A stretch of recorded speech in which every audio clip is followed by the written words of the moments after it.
welcome to Breaking It Down. Kalibito kina BOIPELO MOOKETSI, and I am your radio babe.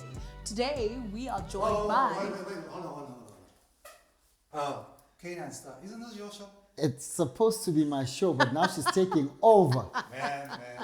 Alright, okay. Let's go! Shapuzet Mzansi, welcome to it, man. You know by now, it's the drill, baby. I go by the name of K9 Star, and this is Breaking It Down with myself, K9 Star. This is basically just a platform given to me, you know, just to cheer up people that I deem dope, people who've got better stories, like I usually say, people who are doper than me.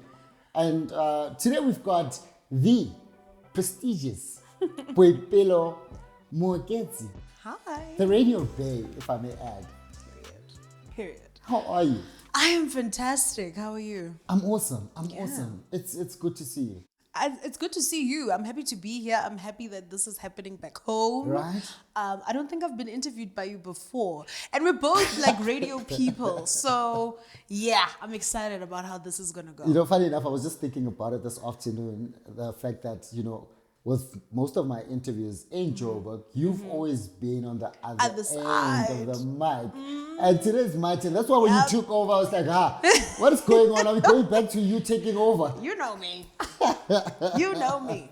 But let's get into it. Bro, tell me, where have you been? I have been in Johannesburg. That's where I stay. I've been deep in the radio space. This year kind of started with me being in both TV and radio, TV more behind the scenes. And then, things happened there that I think we'll probably get into as we chat. Certainly. But then my focus then moved to solely radio, which was great because now I got a show, daytime show. We move nut. Okay. You know what? Before we get into that, I can't wait. There's a lot. There's a lot to talk about, actually. Yes. Tell your people out there.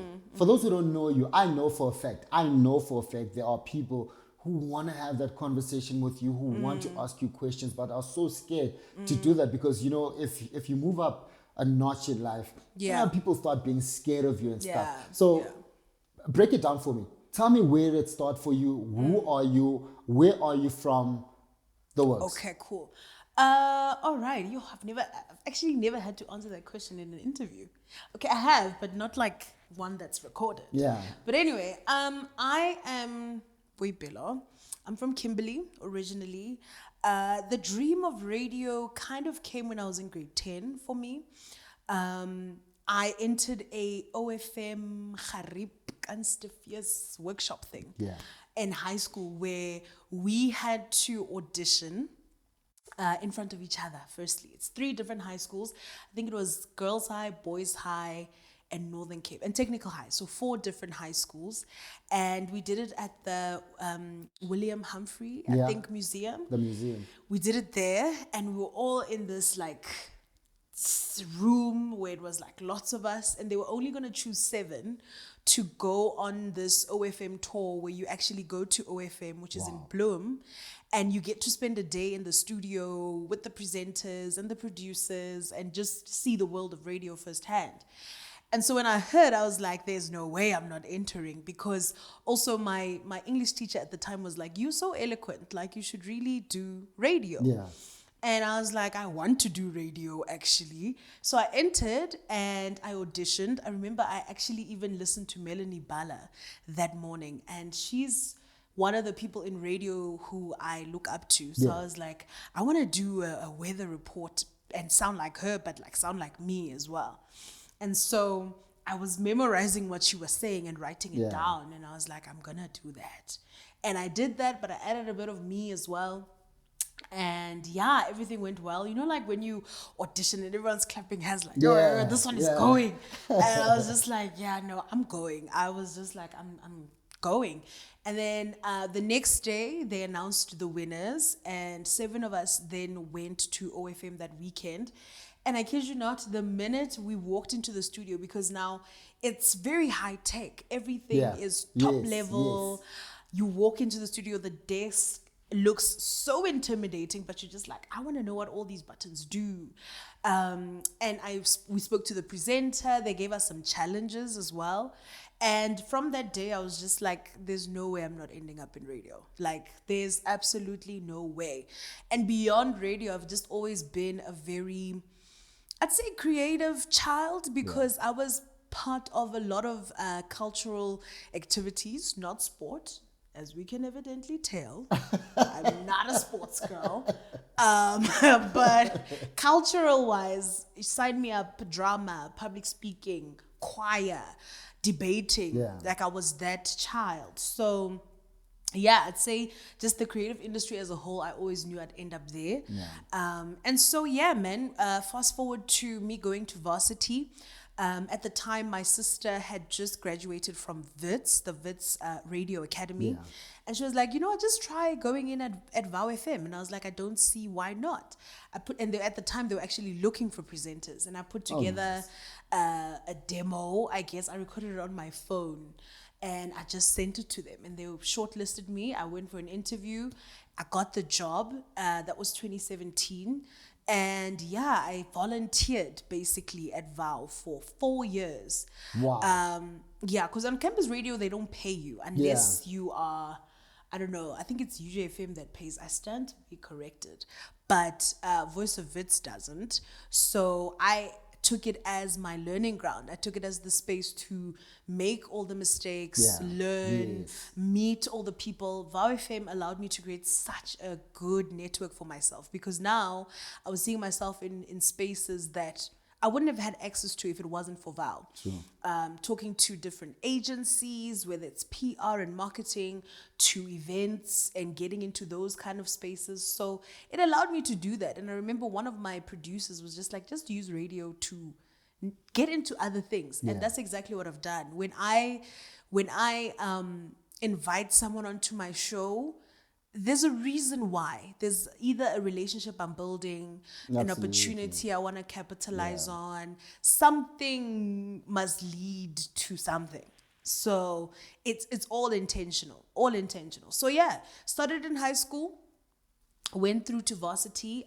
In varsity, I actually studied at AFDA, and that's where I studied television. So I'm quite multifaceted. There's the TV element and the radio element. Radio, I just learned on the job and fell in love with it. YFM happened after VOW, well, during VOW actually. I did Y for 2 years. And then after YFM, continued at VOW for a bit, and then 5FM came, which has been like my radio break. And then with TV, all started at AFDA, interned for Diprente. It's one of like the big production companies that side. We shot something for SABC2, and yeah, after that I went to Movango, and that was also a very enriching experience. And there I started from the bottom, and just sort of elevated up and moved to Chedza Pictures, which is another big production company that side, and shot Guyani, and that was a huge learning curve. I learned a lot on Guyani. So yeah, man. Yeah, I do voiceovers. I'm just a creative child. Yes. So I always believe that everyone that goes on to YFM blows up. That's true. So how did you not get yourself permanently there? It wasn't my time. It just was not my time, because at Y, the opportunity started very randomly, actually. I was doing my VOW FM show, which was 9 to 12. And after my show, my boss comes in and says, actually just before the end of my show, she comes in and says, please see me before you leave. And I'm just like, oh Lord, what did I say during the show? What did I do? And she's like, the program manager from YFM was listening to you and wants to chat to you. I'm going to give him your number and your email address, and you guys will take it from there. But all I can tell you is go for it. That's all she said. And I was like, okay, cool. Then he called me, incredible man, Tumelo Diaho Monaheng, absolutely amazing. And he called me up, and we kind of negotiated quite a good like deal. So they had this platform where it's basically a graveyard shift. That's like a trial for you to get onto the station, right? And so I did that for quite some time. But before I knew it, I was standing in on the shows that are a part of the station. So Wow. outside of the graveyard, I was now standing in on the nighttime shows, Yeah. on weekends, or even weekdays.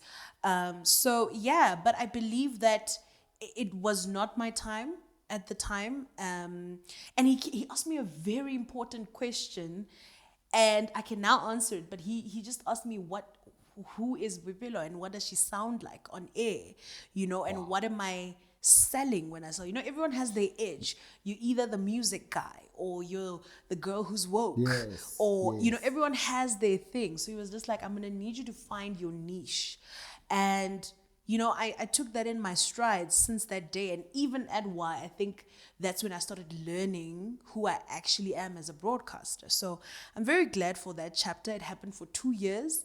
And then COVID hit, and they terminated all the freelancers Yeah. at the time, because now they need to get to a point where it's only the permanent presenters who are doing shows, because I don't know if you remember how strict COVID was, but Yeah, everyone needed yeah. like a work permit and whatever. So they couldn't give us work permits because we were freelancers Freelancing, and yeah. not part of the station as a whole. So they canned that show, meaning that they canned us as well. But those who got in, they did well. And I didn't. But God knew why, because just a year later, I was on national radio. So, yeah, regional radio was cute, but the plan was bigger. So you never had to date a young producer just to get in there. No, I just needed to have talent.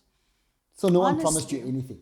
No. But I know how guys are with women, No, I understand, and it's a thing in it is the a industry, thing, especially with DJs. Like most female DJs, I don't know why I call them female DJs because they DJ anyway. Yeah.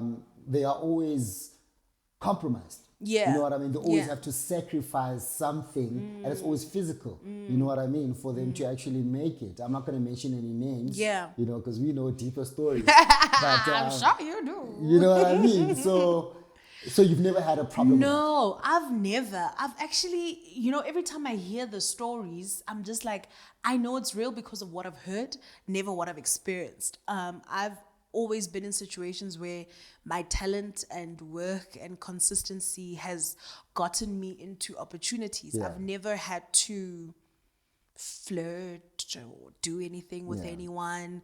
It's just a thing of, okay, you sound good. Let's put you to the test. Here's the job. Here's the show. Kill it. I'm gonna tell you something that I've never told you before, right? Never. And don't go out celebrating, popping champagnes. I wonder after what this hearing is. I wonder what this is. So you and I started radio about the same time. We were both in Joburg, very young, having the time of our lives, and I was dying to listen to your show, right? Okay. I was dying to listen to your show, and we were doing the same time slots. Yes, Remember, there we was were a doing there, 9 to 12, yes, yeah. there was a point where we did the So same there was slot. never a time for us to listen to each other. other. So one day I'm like, you know what? I've got this burning desire to listen to your show. I want to listen to your show because honestly, I'm for people that I support. I mean, you've always had my back. And I was like, I want to listen to your show. I want to listen. I want to listen. And you know what I did? What did you do? I pretended to be sick and I didn't go Oh to no, you're lying. I promise you. It was on a Wednesday. Oh, my I word. pretended to be sick. I was like, guys, I'm not feeling well. That is the best story I've ever heard. That someone time tell the me. radio was playing in the background. I'm like, I'm not feeling well. Guys. Oh my And I didn't go to work Oh just so my I can goodness. listen to you. And what did you? Can I ask you a question? What did you take from that? Honestly, Because I mean, if you missed work, surely there was something you were looking for. I just had this burning desire. Honestly, I can't describe it. I can't say no. The reason why I wanted to listen to you was because because we are both in the entertainment industry. Yeah. It's competition. Yeah. It Yeah. wasn't really that. It was just about I think it was more of a wanting to support you more than anything. And I ditched work. Did I you enjoy sat. the show? Dude, you were not even aware that you were mentoring me Oh wow. without even knowing. Oh wow, that is huge. Honestly speaking. And I was just, I think from that day on, I wanted to ask, is someone not feeling well today? I would do that slot, because my slot had passed and I wanted to do it, And from that day on, I was like, I'm sold. I think I even copied your structure. Like how you went about doing things, I was impressed. I was like, Thank you. 100s for you. Thank Thumbs you up. so much. Thumbs up. Thank So you you've so really much. been doing well. So this is BOIPELO. Now you're in Joburg. Things are not yet. You're not on Y yet. You're still not on 5FM yet. You are in Joburg pushing, and the future looks bright. Phone rings. Your dad is no more.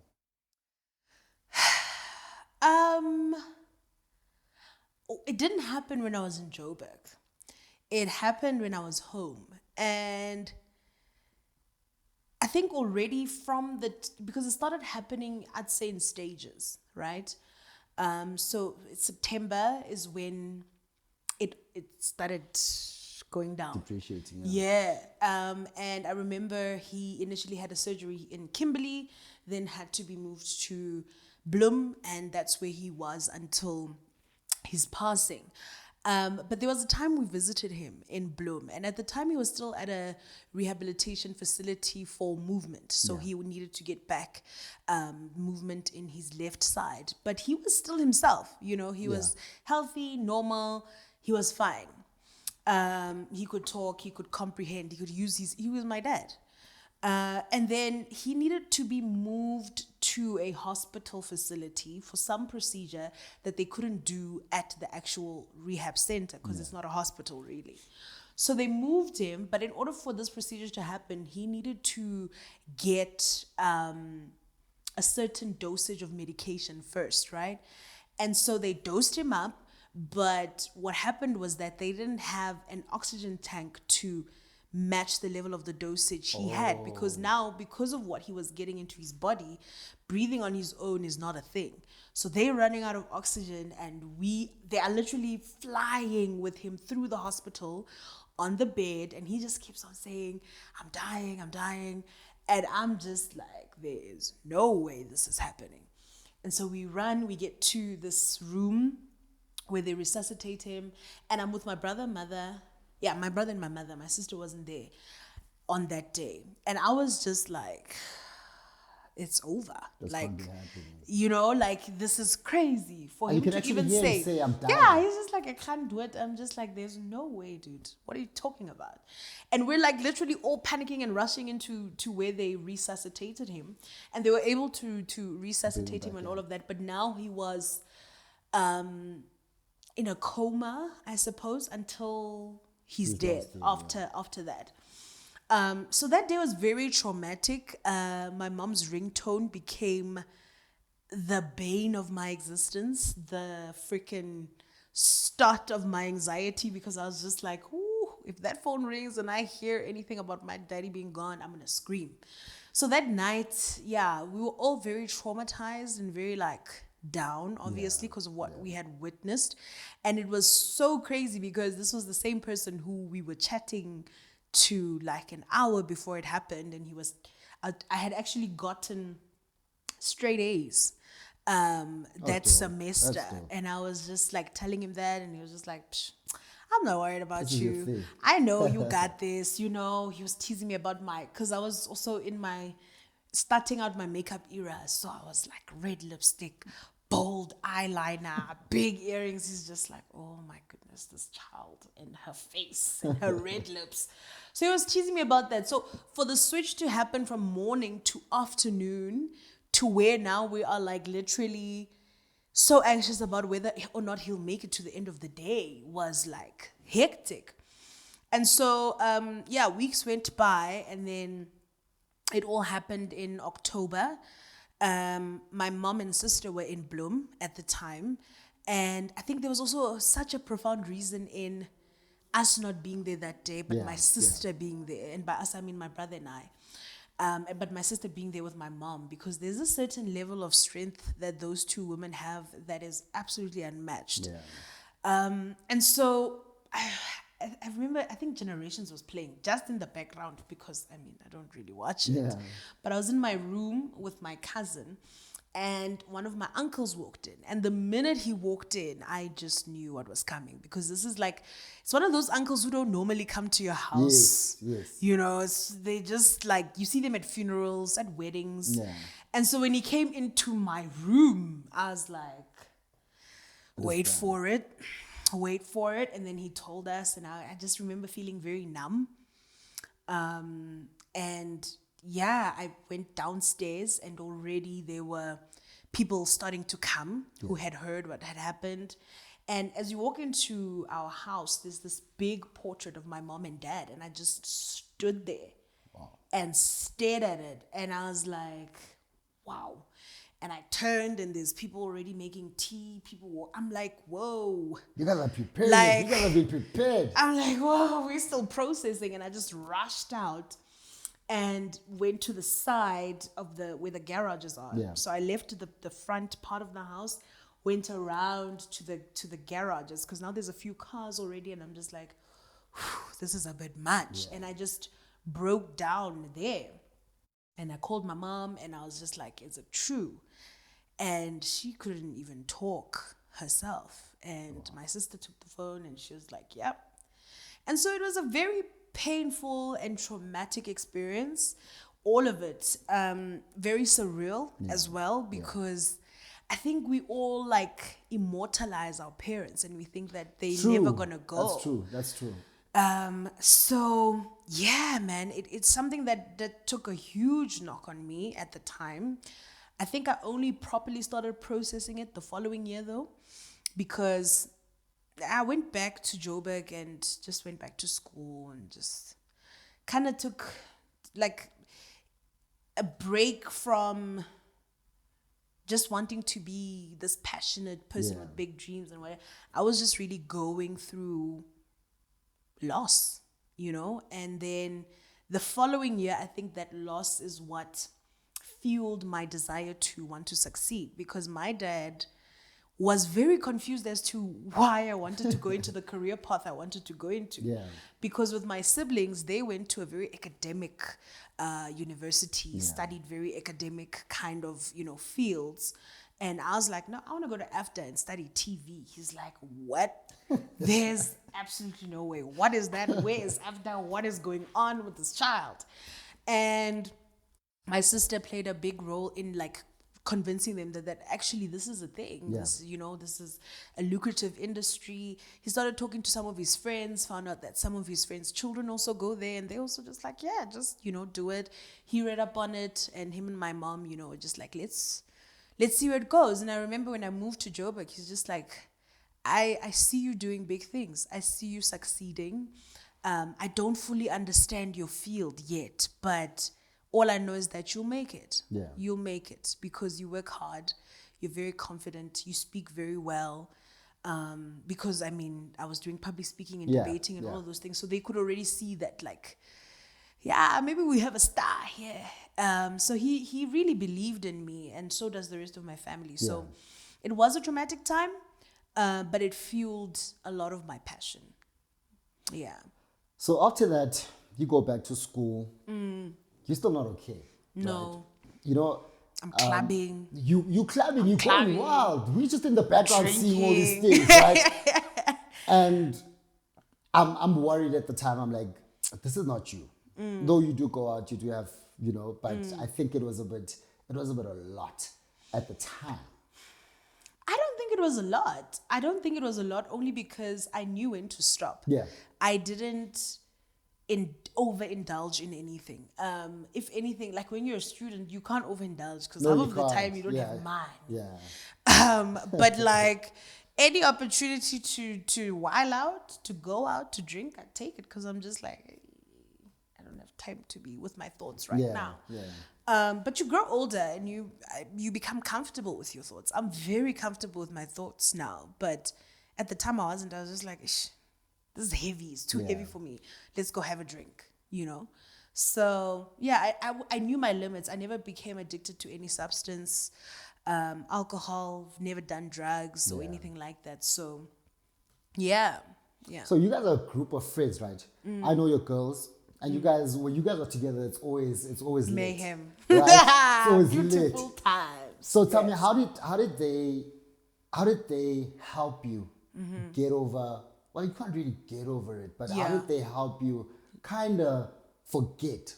Clubs aside, Yeah. partying aside. Partying aside, I've got friends who are very deeply rooted in prayer. They believe in God is something quite miraculous. I remember, when was it? I think it was a couple of months after my dad passed. Because my dad passed away on October 4th. And on the 4th of either January or Feb when we were back, because every time it's the 4th of any month, I'm just Yeah, triggered. yeah. Now it's a whole lot better, but then it was just like, oh God, it's this day again. But we drank, right? And then I just started getting emotional, and they put away all the alcohol, and we sat and we prayed like no tomorrow. Deep prayer. Wow. And it was a beautiful moment. And also my friends are just very supportive. They carry me through more than they know, actually. Just by being there, just by saying, do you want to talk? Are you okay? Let's go have lunch. Let's just get your mind off things. It's not always the partying. And I thank God for that, because we've been able to form a sisterhood, and they're just very supportive and very deeply rooted in prayer. So I think that's definitely what got us through. And also, I haven't seen anyone new in your clique. No new friends. But you know how it is. You know how it is. As soon as you go up in the career, dude, you are all of a sudden now you don't want to hang with Ntaviseng. Now you want to hang with Taboo. You know what I mean? So look, I mean, I've got industry mates. I've got people who I know are for the streets or for the industry. But I've got my girls, and they've been my girls since like primary school, to be quite honest. Yeah. And our friendships have carried through.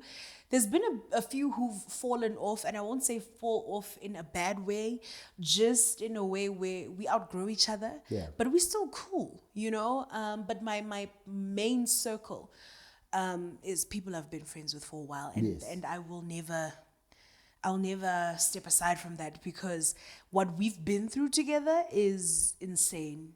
It's insane. We've been there through very dark times for each other. Absolutely. So I don't see myself starting brand new friendships that are that deep with other people. If it happens, great, but I know who my friends are. Yeah. We're still chilling with BOIPELO MOOKETSI, the radio, babe. Please do tell me how that came about, because I really want to know. So we're still chatting to her. We're quickly going to go to an ad break, and then when we come back, we'll continue speaking to BOIPELO. This is Breaking It Down with myself, K9 Star. See you guys after the break.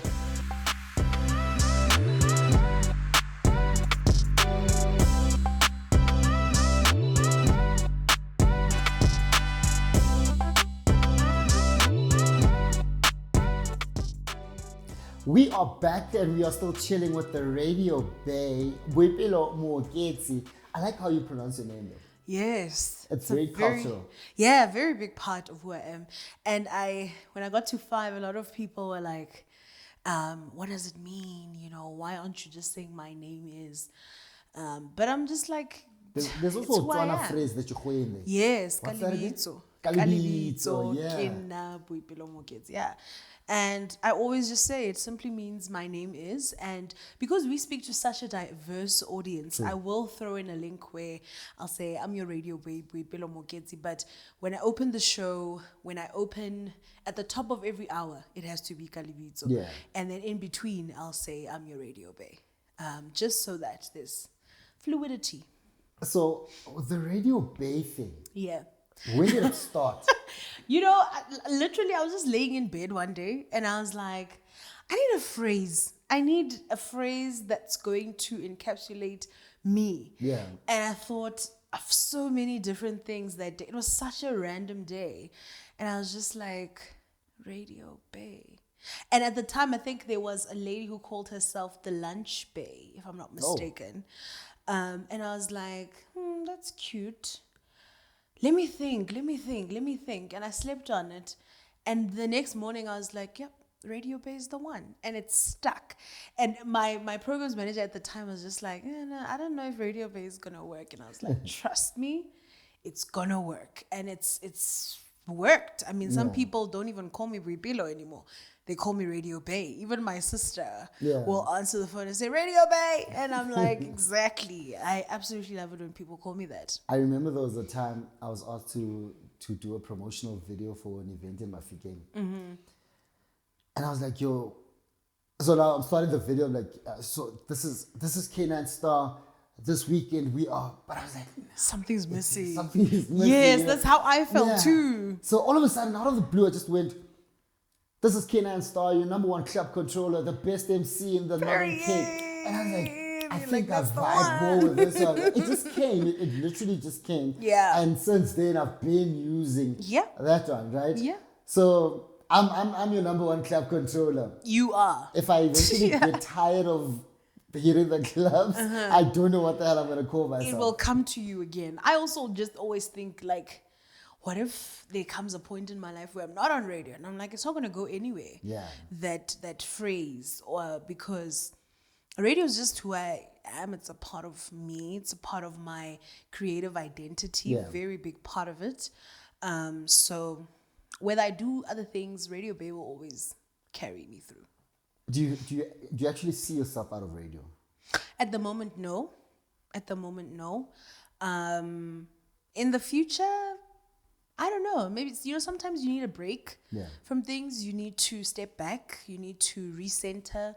You need to travel. You need to open up your mind, open up your eye to other things. Yeah. So right now, no. But maybe eventually, when I'm in my late 30s, I just want to take a step back and see what the world has to offer. But I don't think I'd holistically leave radio. Yeah. Maybe a break at some point, definitely not now. Yeah. But yeah, I think if it comes to that point, I will. Who's your role model? Who? Within the entertainment space. Okay. I was about to be like my mother. I knew you were going to say that. And my sister and my family. Because also I come from like such a diverse family. You know? I look up to my brother for his hustle. I look up to my sister for, her entertainment flair. I did a lot of things mimicking her growing up. So and then obviously my mother, because she just, wow, mom. Wow. But within the entertainment industry, Anele Mdoda. Absolutely love Anele. Really? Yeah. I think Anele is one of those presenters who just knows how to get it right. She knows how to keep a conversation going. Yeah. She knows how to get in there with her line of questioning. I also love the fact that she's a researcher and she's one of those people where, like, if she doesn't have a producer, she'll probably be fine. Yeah. She'll be okay because she knows what she's doing. She studied her craft. And I respect that so much. I respect people who study their craft, who give their time, who care about their craft and what they do. So Anela is one of them. Bonang is another. Same reason. She has been in the game for over 15 years, and she still also knows how to get it right. And that didn't happen overnight. She has schooling background. She went to a presenter school. She's worked on big stages. So, and you can see her literally elevating. So I am obsessed with getting better. And I think those two women are a good example of people who just keep getting better and better. Yeah. So definitely look up to them. I've mentioned Melanie Bala. She's just eloquent. She just knows how to finesse. She's got class about yes, when you listen to Melanie Bala, you just intrigued by her. Yeah. So I love how she does radio, whether it's a news bulletin or she's just adding something to a content piece. She's just amazing. So in the industry, I would say those three women, top three. There are many, but I think in broadcasting particularly, it's them. So who's the worst radio presenter you've ever listened to? Why? Why do you want to get me into trouble? And you better not say Chile, bro. You better No, not come say on. Chile. Come on, Daddy. A legend. Come on, Daddy. Why would I say a legend? A legend, indeed. Come on. A I mean, legend. he pushed boundaries. He did. He's like McG vibes. He did he did a lot that was just like, let's push the envelope, Unprecedented. Let's broadcast from the top of the roof or something, So the worst. Hi boy, you're gonna get me into trouble. I can't think of one right now. I honestly can't. Okay, who's the one radio presenter that you wouldn't listen to? That I wouldn't listen to. Who's got a show on a national platform, but he or she is just not cutting it out for you? Oh, not to say you don't like them, but I just don't like. You don't like how they're going about doing their work. It doesn't have to be a female. Of course.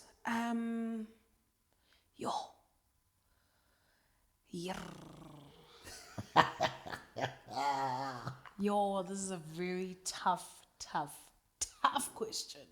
Because also I don't like, I listen to good shows. I listen to good presenters. Let me think about it. We'll revisit. I promise. I'm definitely gonna remind you. I know you are. I'm definitely But let me you. kind of think about it a bit.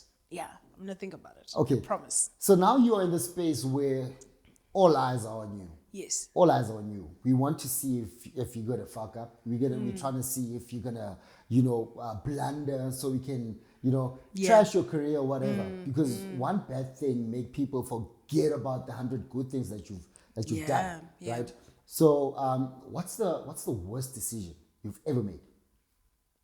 The worst decision I've ever made within the entertainment space? Yeah.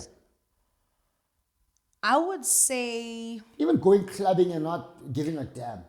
the worst decision I have ever made, just in my career in general, was letting imposter syndrome get the better of me and missing some opportunities. That for me is just like, you should have just done it. You shouldn't have been so self-conscious of how you look or how you sound or, so I'd say not entering things like the MTV VJ search or anything that's on. I'm very skeptical about entering competitions that are online, which is crazy because it's like so many people listen to you. Yeah. Why are you scared of being ridiculed or shunned upon on social media? But it's something that I'm still growing out of. So I would say one of my biggest mistakes is letting imposter syndrome get the better of me, because I think had I not, I would have advanced much, much quicker and on a higher level than I have currently. But like you said, if it's not time, it's not time. It's not, yeah. But the thing is, I will talk myself out of that. I will be like, nah, it's not time. And it's just like, no, but you. But you're like, but you could have tried. You could have tried. Even recently, there was a presenter search for a red carpet something for some award ceremony, and I thought about entering, and I was like, nah. Maybe they must call me. They must call me and book me. But I'm just like, but you haven't cemented your name in the red carpet or TV presenting space. In radio, sure, you won't catch me auditioning in radio. I've earned my strides. There's mileage. I know a lot about the space, but like, why not enter a competition? Because you're scared. So I'd say letting fear and imposter syndrome get the better of me have been some of the biggest regrets I've got. Yeah. You're absolutely right. I think I also have my own mistakes. I remember with the Northern Cape Awards. Yeah. We were told to audition. Send out a video, do this, do that. Yes, I did that. Right? I did that. That was the year before you went on. And I refused, dude. I refused. I was like, they know I'm good at this. They know I can do this thing. Why should I, audition? And then after the event, I beat myself up so bad because I was like, You could have just done it. You could have just done it. If you Chances if are you're you were that going to good. win anyway. If you're that good, then Yeah. why not do it? You know, I was so angry at myself, and the person, no offense to anyone, and the person that won also knows That had I taken it a would have video, been over. you know what I mean? So sometimes you just need to let it go. You know? Yeah, Let it flow and just definitely. let God also take control. Yeah. You know what I mean? But also, like, you see, with the Northern Cape Awards, I entered because I already knew I was going to win. Yeah. I was like, I know I'm talented. I don't think anyone else is not. I just Yeah. know that I'm a cut above the rest because I've got all this experience that I've harnessed and honed in Johannesburg. And back home, not to say the competition is not there, it is, and everyone was good. But I was just like, I know I've just got an extra edge. Yeah. You know, in Johannesburg, it's a whole different playing field. Now all of us are, you know, a cut above the rest. So that's what I'm saying, imposter syndrome, because now the circle, the pool of talent is bigger. So now it's like, woo, Yeah. but here it's like, you know, the pool is, all of us can get in, Yeah. but I know I'll get to the end there first because of my experience. Okay, let's talk love life. I've never seen you post a dude before. Not even once, dude. Are you in a relationship? I'm not in a relationship. I've been single for 4 years now. And For 4 years. yes, For 4 years. for 4 years. I've been single for 4 years. Yes. Can we fix it? You've been single Yes. for 4 years. You haven't been Yes. celibate for 4 years. Yes. Yes. Is that what you're saying? That is correct. Okay. That would be Okay. correct. A young, Nice. a young meaty bone there on the Yeah, side. I mean, I've seen people. Yeah. I've seen people. I've tried to date, but it didn't work out. Like within the first month already, you know, it's over. It's not gonna work. But yeah, I haven't been in a relationship for a while. I miss it. I miss it. But I think a lot of guys have told me that I'm intimidating. I don't know why, because I'm definitely not trying to attract a man who Yeah, thinks I'm yeah. intimidating. Baby, please, like, match up. If you think I'm intimidating, then match up to it. And I think I'm more attracted to someone who'd tell me, I think you're intimidating, but I'm going to court you anyway. Yeah. I'm going to go for Yeah. you anyway. Not, I think you're intimidating and then back. I can't do no, this. yeah, no. So, okay, you are single. So, in a month, how many times you get sex? Yo, my guy. Yo. It's such a sad story. No. It is such a sad story. Also because, like, in the past, I would say, yeah, I don't know, maybe once, maybe twice, you know, depending on who From the I'm same person? seeing. Yeah. But now that my views on relationships and also in a sense my spirituality has kind of forced me to look at things a bit differently. So right now I'm very intentional about things. Oh, nice. Very, very intentional. I'm just like, sleeping with you is not just sleeping with you, you know, it comes with the regrets I might wake up with, or the anxiety I might have, or the lack of commitment that comes from that. You know, like, I'm not I don't want to just like smash and then pass. Yeah. You know, I care. I'm a passionate person. You smash and grab. Yes, I want to smash and grab and hold on.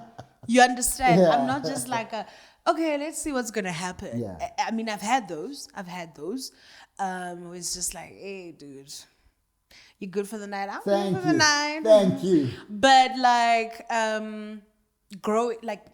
the more I mature, the more I'm just like, no, I'm more for meaningful things. I want sex to be meaningful. I want love to be meaningful. So if it's not, it doesn't feel right. It feels out of place. It feels like I've given of myself to someone who won't reciprocate the same energy. Yeah. Because men are down to fuck. They are down to smash. They are. So You're not here to play with anyone. You're not here to make friends. Exactly.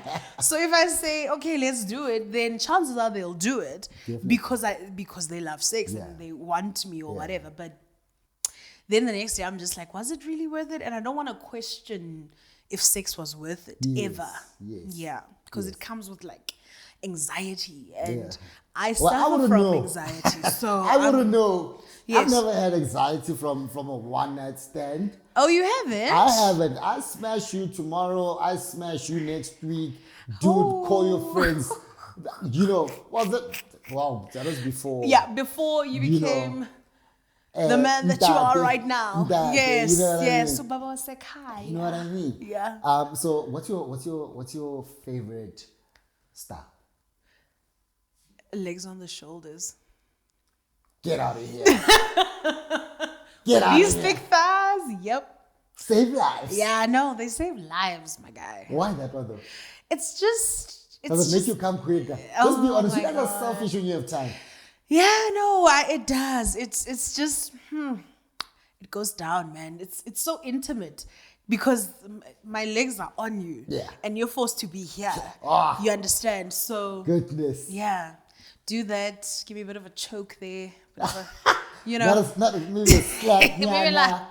Yeah. Yeah. So if you are out there and you are looking at BOIPELO, don't forget, Baba, legs on the shoulder. Oh my God. You must do it properly, boy. You must do it Mom, properly. I hope my mom's not gonna watch this. Hey, 'Cause mom, she's grown now. my goodness. So Yeah. now you are BOIPELO. You are on this level that you are in. Is there anything that you would have done right? Done right. Meaning what? Your past decisions, like we from Kimberley, and we are very. I think also I've got that thing where as soon as I get to Joburg, anxiety nyana, because I'm from a small town. They call us. You know what I mean? Do you think you've let that also come in the way of who you could have been by now? No. I don't know what it is, but like I didn't have a hard time acclimatizing to Joburg. It felt very seamless. It felt like I arrived, I went to school, I started working. Yes, there were the turn-ups and everything in between, which is very necessary. Very, very necessary. So I love having a good time. Like my social life, it needs to happen. Yeah. But I didn't have a hard time adjusting or having like the small town mentality. Yeah. And I think it's got a lot to do with the fact that I've got big dreams. So I was just like, they can't happen in a small town, baby. So go, do what you need to do. And at some point you'll come back home and pay it forward. So anything I would have changed or done right? No. Not at all. Absolutely nothing. Absolutely nothing. Because I also believe in things happening for a reason. Yeah. And happening at the right time. So I wouldn't have changed a thing. Nah, to be honest, I wouldn't have. Have you ever had like pregnancy scare? I have. How long back? Yo. It was a while ago, clearly, if I have to think about it. I'd say maybe 3 years ago. 2 to 3 years ago. 2 to 3 years ago. And I remember you haven't been in a relationship in like 4 years, and this happened like 2 to 3 years ago. Oh, okay. Just trying to make That's someone sure. I'm very well acquainted with, so I mean, Oh yes. yeah. Yes. Yeah, you have that one person. Yeah. Yeah. That's true. So do you prefer raw sex In a relationship, yes. in a relationship? In a relationship, yes. Yes. In a relationship, definitely, especially if we both know. I like that sure. definitely. Yeah. I thought I was the only sicko who thinks, you know what, raw sex is the way to go. In a relationship. I mean, not in a relationship. I think if we are both committed to each other, Yes. it also takes some time. I don't think you get into a relationship and then right off True, the bat true, you are fucking raw, you Yeah. know. But it gets to that point. You're not Eventually. always going to have a condom because I mean, practice safe sex, kids. Practice safe sex. But I mean, once your relationship gets to a certain level, Yeah. now it's happening anyway. Hey. So you don't always have time to be. These are my 2000s. I'm not a 2000. pregnant at 14. Like, what the hell is going on? Oh, no. You see, we don't want that. Yeah, we don't want that. We don't want that. We don't want Be that. a consenting adult. Know your status. Yeah. Most importantly, I think before you start engaging in raw sex, know your status and know your partner's status. Very important. Otherwise, just don't do it. Don't do it. Yeah. Okay, so we're about to move on to a game. Okay. I'm going to ask you a few questions, so you will have to choose one. Okay. But before we do that, can we just quickly revisit the question that I asked? Who's the worst radio presenter that you've ever listened to? Or one presenter that you wouldn't even listen to? Not that you hate them, but you just feel like, your soul is just not vibing with their talent. I love him. I really love him as a person. Or as a person. Ne? And I think he's good at the radio thing. Yeah. He's got skill, he's got charisma, but there's just something that doesn't draw me to him, and that's Mo Flavor. Really? No, Mo Flavor, please, I could work with Mo Flavor one day and you're making me say this. Come on. He's one of the biggest But radio we're breaking stars. it down. We're breaking it Yeah, down. we're breaking it down. Yeah. And we're being honest. And yeah, love him as a person. I think he's also one of those people who's mastered the craft. Yes, and that's what I absolutely respect about him. But I kind of tend to get bored when I listen to him and change. So it would be Mo Flavor. Even on his current slot, I tried listening to it. I think it was about a couple of weeks ago, Where is and he I was now? just like, he's on 947. Oh, 947, yeah. Yeah, and I was just like, I don't know, maybe on the wrong station, but I still felt that way when he was on Metro. Yeah. So, Mo Flavor. But Okay. I still love you, Mo. At least I'm going to... K9, not me. It's him, not me. At least I'm going to go to bed knowing who you don't like. Yeah. Okay, straight into the question. Champagne or cider? Cider. Unless it has to be Astropez though, if I choose cider. Ooh, shish! It has to be Astropez. Why Astropez The thing though? is, Is it it's because of just the level? nice. And Oh. yes, the like, you know, a six pack will have you But it nice. smacks you guys so good. Hey, hard. That's why I like it. Okay. Caviar or afal? Afal. Afal. Really? Yeah. I'm not a fan of caviar. Not the biggest fan of afal too, but if I had to choose, I'd choose afal. Between the two. Yeah, caviar. Yeah, it needs you to have quite a mature palate. Yeah. But I don't fucks with it. No. Okay. No. 947 or 5FM? 5FM. And I'm not saying I that was to be about to say. biased. I was about to I'm not say. saying that to be biased. I would just say 5FM. I identify more with it. Tando Tabete or Kutsa Teledi?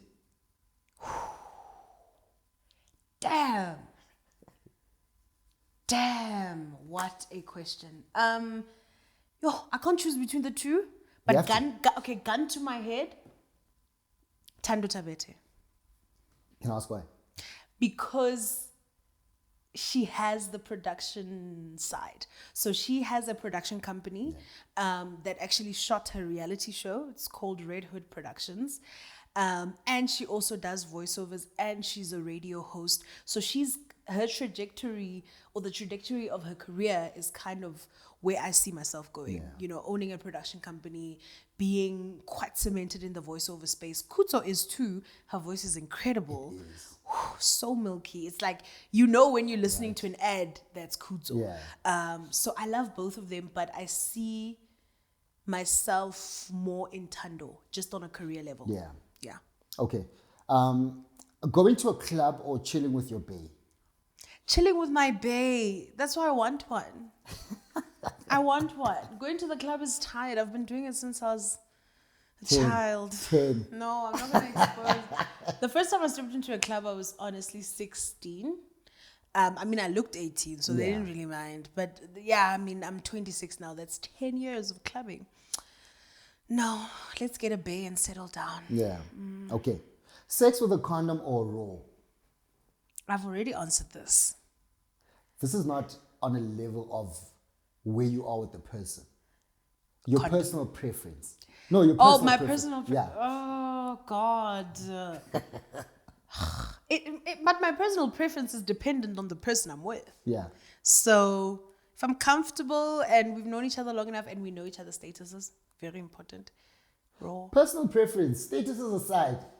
Okay, raw. No, next question. You love raw sex. Next question. Next If question. you are in You're gonna get Kimberley, me into so much trouble. Oh my god. if you are in Kimberley, which club is your preferred club to party at? Rio Cocktail Lounge or Long Street Lounge? We got clubs. Hey, give me that boo boo boo boo.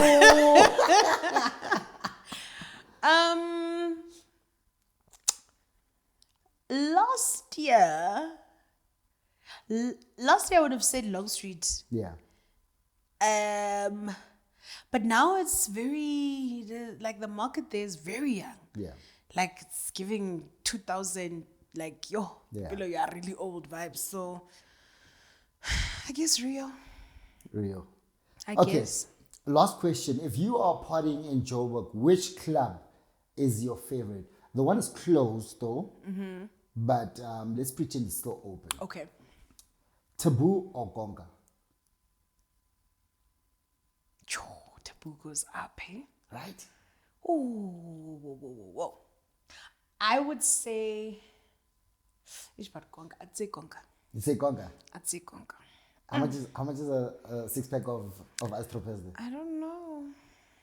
I didn't have to pay for it. Shoo! Shoo! Ladies and gentlemen, you know me. Me, I give the sauce, I give the juice. There is no way you can ignore me. I will get you the juiciest juice if you Also, want it. let me not lie. Okay, it was actually a farewell. So to be quite fair, I actually did pay for it. I don't know. I didn't check the bill. Oh, you didn't check the bill. And how many of those did you have in Gonga? I didn't have. I had cognac. You had cognac at Gonga? Yes. Dude, I had Hennessy. you probably paid like 2,000 rands for a bottle of... No, I mean, like at the end of it all, it went down. There was quite a few of us. So I didn't pay much. Did you go home alone that night? Yes, I did. I absolutely did. Okay. Kake Bambi, by the way. How about you? No. Tired concept. Outgrew that stage of life. Did you recently bought a car? Yes.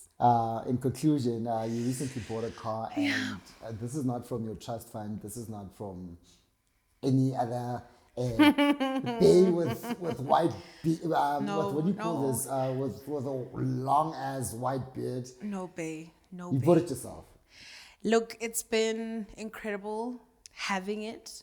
It's also been surreal because I Ubered for so long, and Ubering is just so taxing. It is. And it's just such an inconvenience sometimes because you're just going here and there and then that other place. But then you calculate and you're like, damn, like I spent so much money on just like that young trip that could have cost me petrol for maybe 4 days, you know? So it's just been surreal. I've been on a high ever since getting it. I called her Stormy because I saw the color and I was like, it's giving me stormy gray vibes. And I was like, Stormy. Yeah. Love her. Amazing girl. What do you have to say to that one girl that's from Kimberley, has got big dreams, but is so scared because I've heard this from one of the celebrities from Johannesburg that why is it that you guys from Kimberley don't make it in Joburg? Because there's not even a handful. Like I know you, I know Tamim Ngolo, Gail Mabalane, Tebe Trevor. Tell Makugu, Trevor Stearman, Lucille Slate, you know what I mean? Yeah, but there aren't enough of us. It's not enough, right? So what do you have to say to that little girl that wants to go out but is just so scared because of the notion that people from Kimberley don't really make it in Joburg? I'd say don't follow suit. Yeah.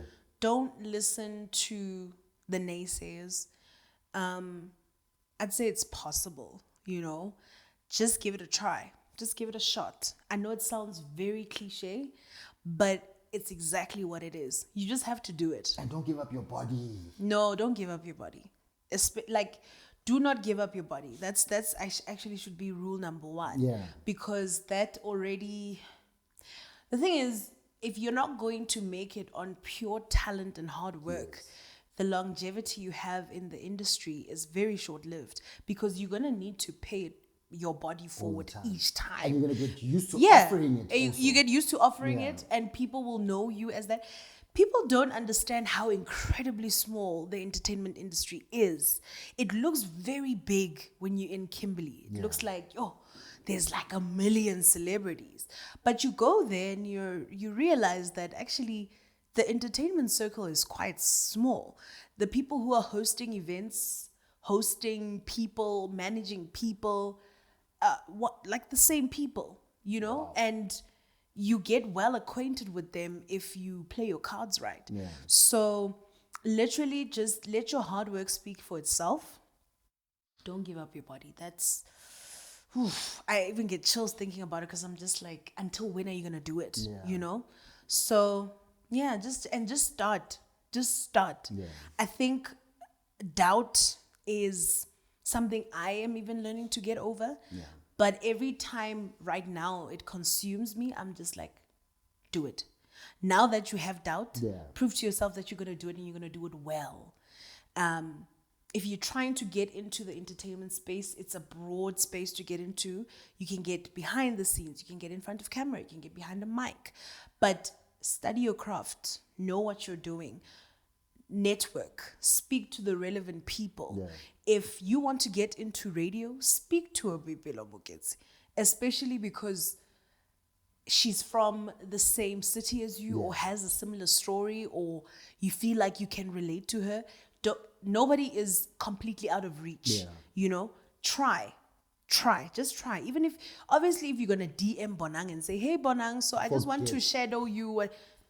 She's got teams who probably run her page, who look past those things like, oh baby, shame, but like, go for people who are still bubbling under, because chances are they already know what they're trying to do, and there's a reason they're bubbling under, because they're about to break through. So catch them while they still are accessible, because as soon as they get to your Bonang level, it's like, yeah. There you have it, ladies and gentlemen. This is BOIPELO MOOKETSI, the radio bay. It was an honor, dude. It Thank you was so for much gracing fun. with your presence. Thank you for having me, and those tough questions you asked me, never forgiving you, but okay. We were just outside and you said I'm a good girl. Now you want to associate me with sex. Come on. It's Breaking It Down with K9 Star. Thank you so much for watching. See you guys on the flip side. Don't forget to subscribe, and also hit me up if you've got questions for certain people that I can help you connect with. Period. See you guys on the flip side. Thank you so much. I'm out. Bye.